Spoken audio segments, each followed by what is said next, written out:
Welcome to The Explainer. Today, we're going to demystify one of the biggest buzzwords out there, artificial intelligence. We're going to break down what it really is, how it works, and maybe most importantly, how you can actually talk to it and get it to do what you want. Look, the first thing you've got to realize is that AI isn't some science fiction thing anymore. It's here, right now. In fact, it's so woven into your daily life, you probably don't even notice it.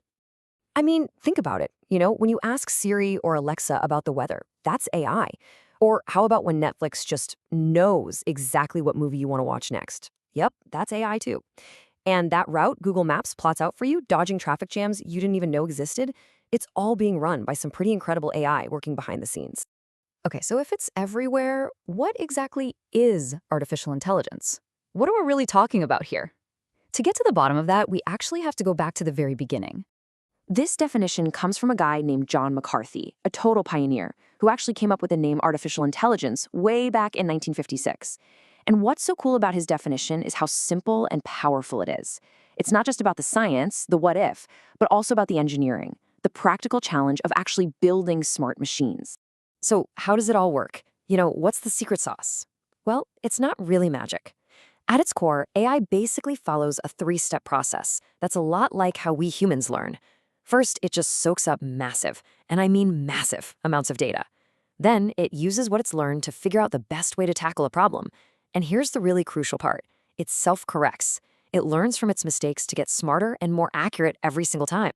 So you've got this basic learning process, right? But from there, AI branches out into different types. And a really helpful way to think about this is like climbing a ladder.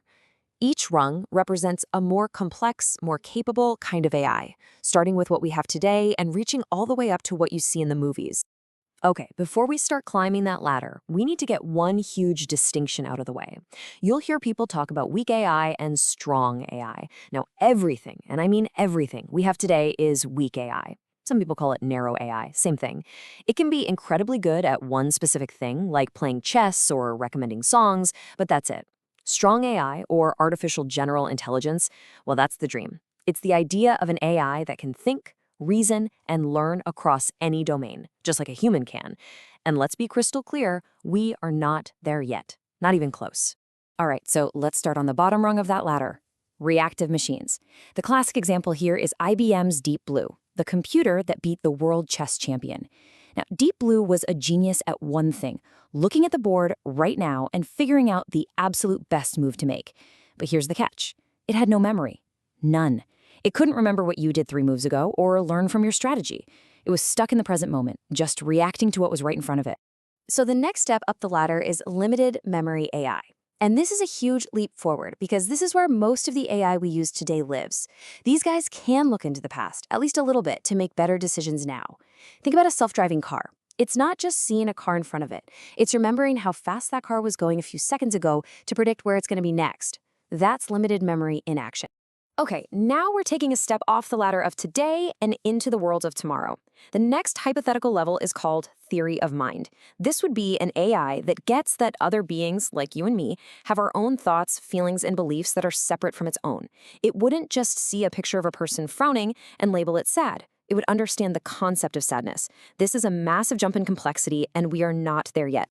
And then we get to the very top, the final rung, self-aware AI. This is the stuff of pure science fiction, for now anyway. We're talking about a machine that isn't just smart, but it's conscious. It has a sense of I am. It knows it exists. This is the ultimate goal, and maybe the most controversial in all of AI research. Okay, so that's the big picture of what AI is and where it's going, but let's bring it back to today. We have these incredibly powerful limited memory models, right? Things like ChatGPT.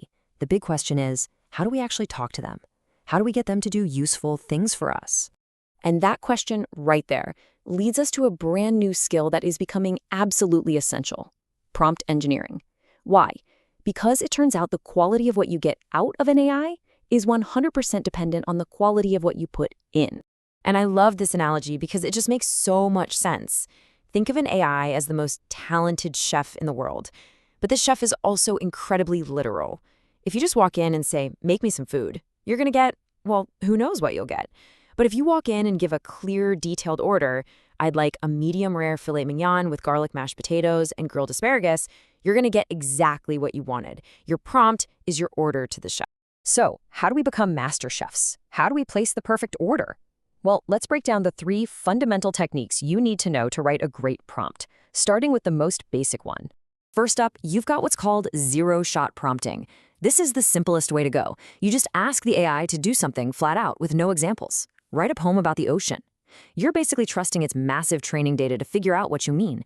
And this is perfect for those creative, open-ended tasks where you just want to see what it comes up with. Okay, taking it up a notch, we have one-shot prompting. Here, you give the AI a single example to nudge it in the right direction. It's like showing it a blueprint. You could show it one informal text message and then the professional email you turned it into. Then you say, okay, now do that with this new text message. It gives the AI a clear pattern to follow for style and format.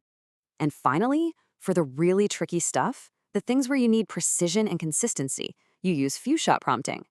Instead of one example, you give it several. This gives the model way more context to understand the nuances of what you're asking. It's like giving your chef 3 different examples of the exact plating style you want. It helps the AI lock onto the pattern and deliver super accurate results every time. So the big point here is that our ability to talk to these systems has had to evolve right alongside the technology itself. And trust me, that technology has been evolving at a speed that is just mind-blowing. I mean, just look at this timeline of OpenAI's GPT models. Back in 2018, GPT-1 had 117 million parameters. Now, you can think of parameters as like little knobs the AI can turn to learn things. Sounds like a lot, right? Well, just 2 years later, GPT-3 came out with 175 billion parameters. The scale is almost impossible to comprehend.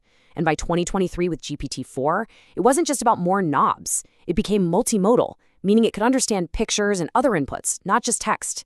This exponential growth is why learning how to prompt, how to talk to these things, is so incredibly important right now. And all of this rapid change really brings us to one final powerful idea. Our conversation with AI is literally just getting started. We're at the very dawn of this new era. And as these tools get more and more powerful, the only thing holding us back, the only real limit to what we can create, won't be in the technology. It'll be in the quality and the creativity of the questions we choose to ask.